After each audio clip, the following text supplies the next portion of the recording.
Explain Oxy-Acetylene Gas Flame and its types. We know that oxy-acetylene welding is the process of joining two similar metals at high temperature attained by the combustion of acetylene in the presence of oxygen.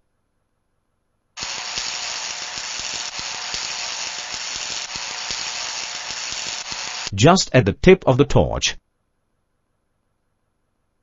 we see that an inner cone is produced, where the primary combustion takes place. In the primary combustion, acetylene reacts with oxygen to form carbon monoxide and hydrogen. This reaction is exothermic and a lot of heat is produced. Hence, the temperature of around 3050 to 3450 degrees Celsius is developed in this inner cone. As the product gases of the primary combustion, carbon monoxide and hydrogen come out of the inner core. They react with each other in the presence of oxygen to form carbon dioxide and steam. This is known as the secondary combustion, where the amount of heat produced is less than that in the primary combustion. Hence, we see an outer envelope is formed around the inner cone. The temperature in the outer envelope is around 1250 to 2100 degrees Celsius.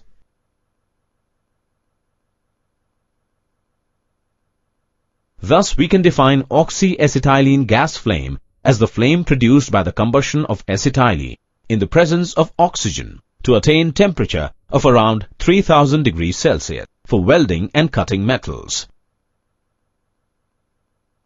There are three main types of oxy-acetylene flames used for the welding purposes: neutral flame, carburizing flame, and oxidizing flame. Now let's discuss each of these flame types one by one. Let's start with the neutral flame. When we supply an equal amount of oxygen and acetylene to the oxy-acetylene torch,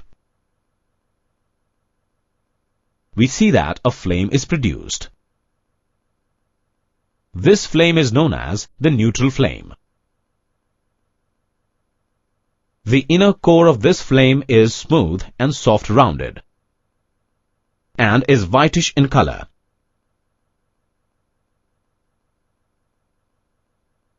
While its outer envelope is bluish in color and not much luminous.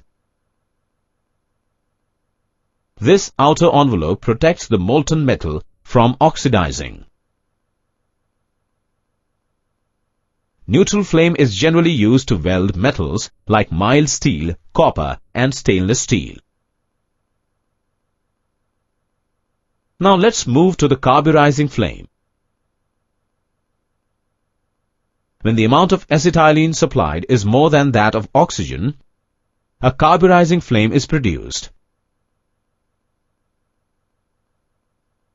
The inner core of this flame is sharp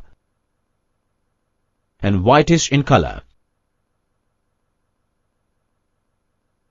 Around the inner core, an immediate cone is produced, which is feather-shaped and reddish in color. The length of this feather-shaped intermediate cone depicts the excess amount of acetylene present in the flame. The outer envelope is bluish in color, similar to the neutral flame. Due to the excess acetylene present in the carburizing flame, some acetylene goes into the molten metal, which makes it hard and brittle. Hence, carburizing flame is generally used to weld hard metals like high carbon steel, cast iron, etc.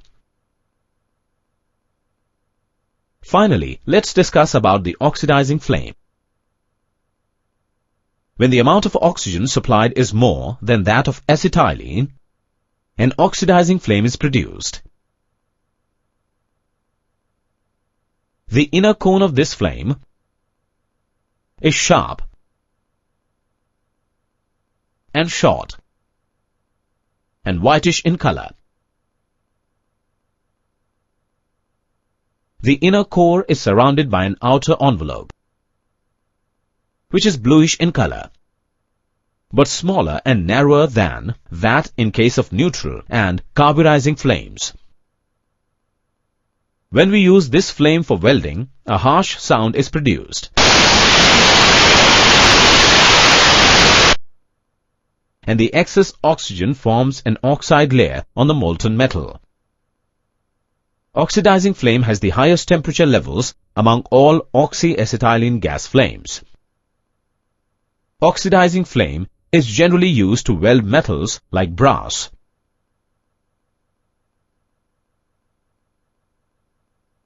Related terms are